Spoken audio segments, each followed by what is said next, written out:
নমস্কার বন্ধুরা, জেলাতে আবারও নতুন করে গোষ্ঠীর মহিলাদের জন্য নতুন চাকরির বিজ্ঞপ্তি প্রকাশিত হয়ে গেল আনন্দধারা ডিস্ট্রিক্ট অফিসের তরফ থেকে। জেলার প্রত্যেকটি মহিলারা এখানে আবেদন করতে পারবে। যারা যারা গোষ্ঠীর মহিলা রয়েছে অর্থাৎ স্বনির্ভর দলের সদস্য রয়েছে প্রত্যেকেই কিন্তু এখানে আবেদন করতে পারবে। পদের নাম হচ্ছে কমিউনিটি অডিটর অর্থাৎ সিএ। এই পদে তোমরা আবেদন করতে পারবে। টোটাল পুরো জেলাতে 42টি শূন্যপদ রয়েছে এবং যে সকল মহিলারা এসএইচজি গোষ্ঠী অর্থাৎ স্বনির্ভর গোষ্ঠী বা স্বনির্ভর দলের সঙ্গে যুক্ত রয়েছে প্রত্যেকেই কিন্তু এখানে আবেদন করতে পারবে। ডিটেলসে আলোচনা করব এই অফিসিয়াল নোটিফিকেশন নিয়ে। তোমরা কিভাবে ফর্ম ফিল আপ করবে, কতদিন পর্যন্ত ডেট রয়েছে, পরীক্ষা তোমাদের কোন কোন সিলেবাসের উপর নেওয়া হবে, সম্পূর্ণটাই তোমাদেরকে জানাবো আজকের এই ভিডিওতে। সো ভিডিওটি প্রথম থেকে শেষ পর্যন্ত দেখবে এবং চ্যানেলে যারা প্রথমবার এসছো চ্যানেলটিকে সাবস্ক্রাইব করে পাশে থাকা বেল আইকনটি অবশ্যই প্রেস করে নেবে এবং যারা ফেসবুক থেকে দেখছো পেজটিকে ফলো করে নেবে এইরকমই আপডেটগুলি প্রতিনিয়তই পাওয়ার জন্য। তো আজকের যে পোস্টটি নিয়ে আলোচনা করছি সেটি গোষ্ঠীর মহিলাদের জন্য সিএ অর্থাৎ কমিউনিটি অডিটর অর্থাৎ সিএ নিয়োগ হচ্ছে। তোমরা প্রত্যেকেই জানো পশ্চিমবঙ্গের প্রত্যেকটি জেলাতেই কিন্তু এই কমিউনিটি অডিটর এবং তার সঙ্গে ডিএলটি অর্থাৎ ডিস্ট্রিক্ট লেভেল ট্রেনার এই দুটো পদে কিন্তু গোষ্ঠীর মহিলাদের নিয়োগ ইতিমধ্যে শুরু হয়ে গেছে। দুটোর জন্য আলাদা করে নোটিফিকেশন প্রকাশিত হয়, ঠিক আছে। তো এই জেলাতে আপাতত সিএ কমিউনিটি অডিটর এই পদে নিয়োগ শুরু হলো। এরপরে কিন্তু ডিএলটি অর্থাৎ ডিস্ট্রিক্ট লেভেল ট্রেনার এই পদেও কিন্তু নিয়োগ শুরু হবে। যখন নিয়োগ শুরু হবে তখন তোমাদেরকে ইনফর্ম করে দেবো। তো চলো আজকে কমিউনিটি অডিটর এই পদে তোমরা কিভাবে কারা আবেদন করবে চলো একবার দেখে নিই, ঠিক আছে। তো দেখো সিএ এই পদে টোটাল শূন্যপদ রয়েছে 42টি এবং জেলার যে কোনো মহিলারা এখানে আবেদন করতে পারবে, ঠিক আছে। তবে কারা আবেদন করতে পারবে, দেখো আবেদন করার জন্য বলা হয়েছে যে তোমাকে মাস্ট বি এ উম্যান অর্থাৎ মহিলা হতেই হবে, ঠিক আছে। ছেলেরা কিন্তু আবেদন করতে পারবে না, শুধুমাত্র মেয়েরা এখানে আবেদন করতে পারবে। যে সকল মেয়েরা এসএইচজি গোষ্ঠীর সঙ্গে যুক্ত, মিনিমাম 2 বছর ধরে এসএইচজি গোষ্ঠীর সঙ্গে যুক্ত রয়েছে তারাই কিন্তু এখানে আবেদন করতে পারবে, সেটি এখানে বলা হয়েছে, ঠিক আছে। বয়স বলা হয়েছে এখানে 25 বছর থেকে 40 বছরের মধ্যে যাদের বয়স তারা আবেদন করতে পারবে। 1/1/2025 তারিখ থেকে কিন্তু তোমাদের বয়স ধরা হবে, ঠিক আছে। তারপরে চলো এডুকেশনাল কোয়ালিফিকেশান শিক্ষাগত যোগ্যতাতে বলা হয়েছে যে মিনিমাম উচ্চ মাধ্যমিক পাস করতেই হবে। উচ্চ মাধ্যমিক পাস করলেই তোমরা এখানে আবেদন করতে পারবে, ঠিক আছে। তবু তাছাড়াও উচ্চ মাধ্যমিকের সমতুল্য কোনো পরীক্ষায় যদি উত্তীর্ণ হয়ে থাকো তাও আবেদন করতে পারবে, তবে সেক্ষেত্রে তোমার কমার্স ব্যাকগ্রাউন্ড থাকতে হবে, ঠিক আছে। যদি এখানে সেরকম কোনো ক্যান্ডিডেট না পাওয়া যায় তাহলে গ্র্যাজুয়েশন পাসরাও কিন্তু এখানে আবেদন করতে পারবে, সেটি বলা হয়েছে। অর্থাৎ উচ্চ মাধ্যমিক পাস কিংবা গ্র্যাজুয়েশন পাস তুমি যাই বা করে থাকো এখানে প্রত্যেকে আবেদন করতে পারবে।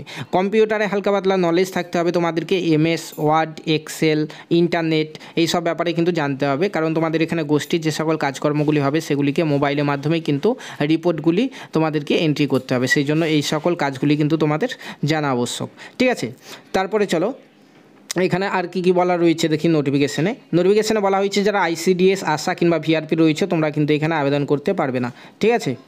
তারপরে দেখো নিচের দিকে সিলেকশন প্রসেসে বলা হয়েছে তোমাদের 70 নম্বরের প্রথমে একটি লিখিত পরীক্ষা হবে যেটি এমসিকিউ বেস, ঠিক আছে। এমসিকিউ বেস একটি প্রশ্ন দেওয়া থাকবে, নিচে 4টি অপশন দেওয়া থাকবে, কোন অপশনটি সঠিক সেটি কিন্তু তোমাদেরকে করে আসতে হবে পরীক্ষাতে। এরকম 70 নম্বরে তোমাদের পরীক্ষা নেওয়া হবে এবং 70 নম্বরের পরীক্ষা ছাড়াও তোমাদের কম্পিউটার টেস্ট নেওয়া হবে 20 নম্বর এবং পার্সোনাল ইন্টারভিউ নেওয়া হবে 10 নম্বর। দেখতে পাচ্ছ 100 নম্বরের টোটাল তোমাদের এখানে পরীক্ষা হবে, ঠিক আছে। 100 নম্বরের পরীক্ষা হবে।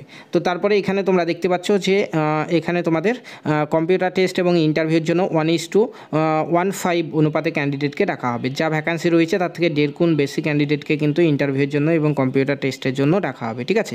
সিলেবাস দেখে নাও। সিলেবাসে বলা হয়েছে ম্যাটার রিলেটেড অফ NRLM অর্থাৎ তোমাদের এখানে যে গোষ্ঠীর যে সকল কাজকর্মগুলো রয়েছে তার উপরে এখানে প্রশ্ন থাকবে। তারপরে বুক কিপিং অ্যান্ড অ্যাকাউন্টিংয়ের উপর প্রশ্ন থাকবে, তারপরে অঙ্ক থেকে থাকবে প্রশ্ন, ইংরাজি থেকে থাকবে এবং জেনারেল নলেজ থেকেও কিন্তু তোমাদের প্রশ্ন থাকবে। তোমাদের এখানে কিন্তু অফলাইনেই পরীক্ষা হবে, ঠিক আছে। সেন্টারে গিয়ে পরীক্ষা তোমাদের দিয়ে আসতে হবে। এখানে দেখো সিএ পদের কাজ কি রয়েছে, অত্যন্ত গুরুত্বপূর্ণ একটি পদ, সেই জন্য গুরুত্বপূর্ণ কাজগুলিও রয়েছে তোমরা দেখতে পাচ্ছ।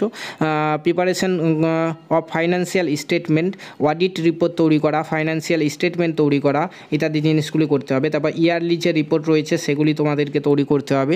তারপরে এখানে জুলাই, অক্টোবর, জানুয়ারি 3 মাস অন্তর অন্তর যে রিপোর্টগুলি সেগুলিও কিন্তু তোমাকে করতে হবে, ঠিক আছে। ফাইন্যান্সিয়াল রিপোর্টগুলি কিন্তু তোমাকে করতে হবে এবং এগুলিকে কিন্তু CLF ওয়েব পোর্টালে কিন্তু আপলোড করতে হবে। তারপরে SRLM স্টেট পোর্টালেও কিন্তু আপলোড করতে হবে, ঠিক আছে। সেই জন্য ইন্টারনেটে কাজ জানা আবশ্যক। তারপরে দেখো এখানে আরও কিছু দেওয়া রয়েছে, যেমন বিভিন্ন মিটিং রয়েছে, মিটিংয়ে তোমাদেরকে অ্যাটেন্ড করতে হবে। তাছাড়া গোষ্ঠীর অন্যান্য কাজকর্মগুলি কিন্তু তোমাদেরকে দেখাশোনা করতে হবে। এখানে এই জিনিসটি স্ক্রিন পজ করে একবার তোমরা স্ক্রিনশট করে নিয়ে পড়ে নেবে, ঠিক আছে। লাস্ট ডেট দেখো, লাস্ট ডেট হচ্ছে 4/8/2025 তারিখ সোমবার, অর্থাৎ কাল পর্যন্ত তোমাদের এখানে ডেট রয়েছে। তোমরা যারা আবেদন করবে এখানে আবেদন করে নেবে, ঠিক আছে। অ্যাড্রেস এখানে নিচেই দেওয়া হয়েছে, এই অ্যাড্রেসে তোমাদেরকে ফর্মটিকে জমা করতে হবে। দেখো, additional district mission director DMMU Anandadhara Birbhum, এখানে অ্যাড্রেস দেওয়া হয়েছে। বীরভূম জেলার তরফ থেকে এই নোটিফিকেশন বেরিয়েছে এবং বীরভূম জেলার যারা বাসিন্দা তারা প্রত্যেকেই কিন্তু এখানে আবেদন করতে পারবে, ঠিক আছে। তো কালকে সোমবার পর্যন্ত কিন্তু এখানে ডেট রয়েছে। বীরভূম জেলাতে এই CA নিয়োগ আপাতত চলছে, এরপরেই কিন্তু তোমাদের DLT এই নিয়োগটাও কিন্তু শুরু হয়ে যাবে, যেখানে গোষ্ঠীর মহিলাদের নিয়োগ করানো হবে, ঠিক আছে।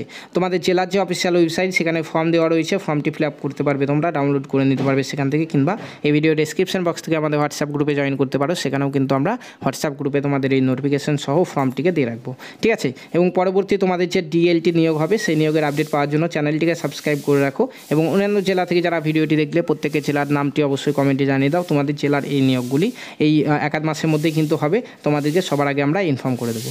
ধন্যবাদ।